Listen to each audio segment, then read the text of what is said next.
si on garde quelque chose de tout ça, de cette crise que l'on traverse, pour toi, c'est quoi sur les questions de ruralité? Moi, je ne crois pas qu'il y ait une ruralité. La ruralité, ça se conjugue au pluriel. Ce sont autant de territoires dont déjà la question de la superficie du territoire se discute. Le monde d'après, il nous attend vraiment en embuscade. Il est vraiment prêt à redémarrer et il est prêt à nouveau à écraser la ruralité et à continuer à maintenir une dotation globale de fonctionnement qui fait qu'un rural vaut la moitié d'un urbain.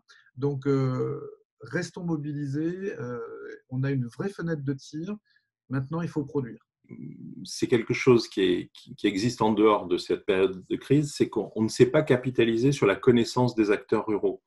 Moi, je le connais bien par rapport à mes élus. Ils savent des trucs formidables qui permettraient de faire avancer le pays beaucoup plus vite. Le confinement, d'un point de vue professionnel, le télétravail, je trouve, avec des tas de limites. C'est qu'on est trop emprisonné dans nos habitudes et qu'il est bon de temps en temps de pouvoir faire un reset et de se dire bah, tiens, est-ce que je peux vivre autrement? Et en réalité, tout ce que je gagne, je le dépense sur mon lieu de travail. Depuis que je suis en télétravail, je vais toutes les semaines chez un maraîcher bio que j'ai découvert, que je ne connaissais pas, à 4 km de chez moi. J'ai découvert tout un tas de choses. Franchement, je n'ai jamais autant enrichi mon territoire qu'en ce moment. Alors, sur le plan professionnel, je vais bouger beaucoup moins. Alors là, c'est clair. Et j'espère que je n'oublierai pas cette promesse dans 6 mois, mais je veux dire, arrêter de s'agiter et voir que les choses se passent très bien à distance et beaucoup moins prendre les avions, on va être un peu plus vert. J'ai fait juste en 2 mois, j'ai juste fait 10 000 km de moins et ça va bien, merci.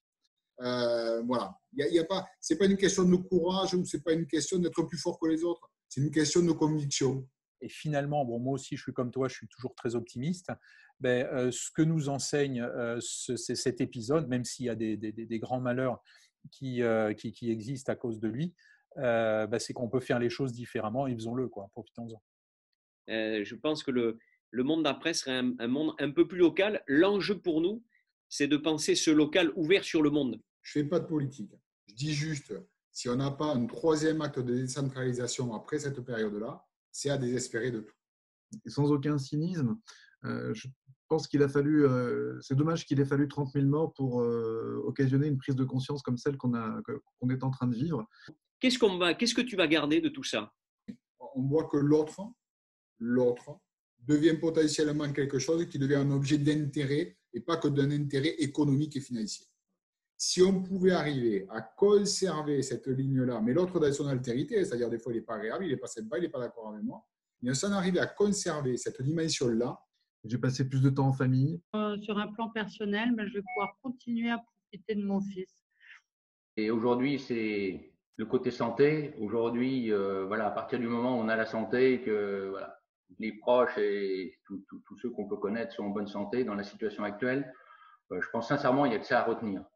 Mais j'ai trouvé ça pas mal de me retrouver seule face à moi-même dans certains cas.